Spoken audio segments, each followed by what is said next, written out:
need to multiply by its reciprocal. You also may know this as copy the first term, dot, or write your multiplication sign, and flip the second term. So you are going to divide a fraction by multiplying by its reciprocal. An example of this would be if you had 7 divided by 4 divided by 1/2. You would need to take 7 divided by 4 times. So I copied the first expression, changed it to times, and I'm going to flip my second expression. So 2/1. You can now do cross-reducing like we did in our multiplication examples and multiply straight across the top and bottom, so 7/2. Okay, so let's take a look at some examples that are actually dividing rational expressions. You need to follow the same procedures as your multiplication. So first, you need to simplify stuff. Then you need to do your copy dot flip. Or you can do your copy dot flip first and then simplify so that you don't forget. So maybe we'll do it that way. So I am going to copy my first term.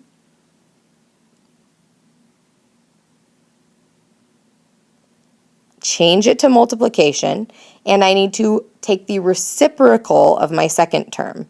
So 8y to the 5th divided by 15. Now I'm going to go through and simplify or combine like terms. So I can cancel the 8s because those 8s are the same and they both reduce to be a 1. For my 5 and 15, my 5 can become a 1, my 15 can become a 3. I can combine some like terms, but I'm going to go ahead and multiply first just so that it's a little bit neater. So if I multiply straight across the top, I've got x to the 4th, y to the 5th. For my denominator, I've got x squared, y to the 2nd, and I've got a 3 down there too. To combine your like terms, your x's can be subtracted. So we've got x to the 2nd in the numerator. We've got y to the 3rd in the numerator when we subtract, and you still have a 3 hanging out on the bottom in your denominator. For our next example, go ahead and copy dot flip first. So we're going to copy the first expression. So x to the 4th minus 9x squared all over x squared minus 4x plus 3. We're going to change it to multiplication, and we are going to flip the second term. So I've got x squared minus 16 is now my numerator, and I've got x to the 4th plus 2x cubed minus 8x squared is now the denominator. We need to factor each of these expressions completely.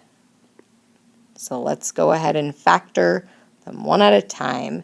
In our first problem, we can factor out an x squared, and we are left with an x squared minus 9. For our denominator, we're not done with that one. We'll come back to it though. For our denominator, if I factor, I would have an x and an x, a 3 and a 1. We would have a negative 3 and a negative 1. We've got dots going on in our second numerator, so x plus 4, x minus 4. And for our denominator, we need to get a GCF out of this one first. So my GCF at this time would be an x squared. That would leave me with an x squared plus 2x minus 8. So we've got a couple things that we need to factor again. One being the x squared minus 9, and then we need to look at the x squared plus 2x minus 8. So I'm going to go ahead and factor again. So x squared, my x squared minus 9 would be x plus 3, x minus 3. And I've got x minus 3, x minus 1. My second equation, my numerator was factored all the way. And for my denominator, the x squared is still hanging out, but I'm going to factor the trinomial into two binomials. So x times x gives me the x squared. I'm now thinking what multiplies to give us the 8 and combines to give us 2x. So that would be a 4 times 2. We need a negative 4 and a positive 2. Oh, nope, I've got that backwards. A positive 4 and a negative 2 would give you a positive 2x when you add and multiply to be a negative 8. We can now go ahead and do reducing. So anything in the numerators, either numerator, can reduce with anything that is exactly the same in the denominators. So I've got 1x minus 3, so I can cancel 1x minus 3 in the bottom. I've got an x plus 4 in the numerator and an x plus 4 in the denominator. And I've got an x squared and an x squared that I can also cancel. So now we can multiply and write what's left, leave them as factors. So x plus 3 times x minus 4 divided by x minus 1, x minus 2. You do not need to multiply these expressions out. Please leave them as factored in the factored form because we'll be using them in a future lesson. I want you to go ahead and hit pause, and I would like you to attempt copy dot flipping and simplifying numbers 3 and 4, please. You may rejoin me once you've attempted each of those problems. All right, we're going to go ahead and change number 3 to copy dot flip. Copy dot flip. Okay, and now we can simplify if we want to. So I'm going to simplify this 4 and 12 to be a 1 and a 3. And I'm going to write what I've got so that I stay on track. 3x squared y squared would be in my numerators when I multiply, and I would have an x to the 4th y in my denominators. So now 3 is still in your numerator, combining your like terms with your x's by subtracting. You have an x squared left on the bottom and a y to the 1st on top. For number 4, we've got a lot of factoring to do here, and you've got some tricky trinomials, so make sure you take a look back at yesterday's review on tricky trinomials.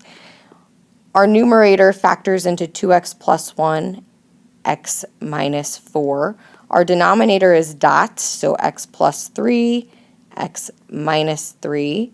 We need to change it to multiplication, and we need to flip our second fraction. I'm going to go ahead and factor a 4 out of the 8x squared minus 28x plus 12. That leaves me with a 2x squared minus 7x plus 3. My denominator, or my new denominator, is dots, so 2x plus 1 and 2x minus 1. And I'm not quite ready to slash or cancel anything out yet. First, I need to factor everything completely. I have got 2x plus 1, x minus 4, x plus 3, x minus 3, and I need to factor the trinomial in my second numerator. So that is also a tricky try. So 2x and x, we've got a minus 1 and a minus 3, divided by 2x plus 1 and 2x minus 1. We can go ahead and cancel anything in the numerator with anything in the denominator. So my 2x plus 1's canceled. I've got an x minus 3 and an x minus 3 here that canceled. And I've got another 2x minus 1, so I can cancel that with a 2x minus 1. And I need to write what's left. So I've got a 4 left in my numerator. I've got an x minus 4 left in my numerator. And in my denominator, I've got x plus 3 left. You have now finished your lesson for day 1 on multiplying and dividing. You need to complete the day 1 homework for Monday. That will be due on Monday.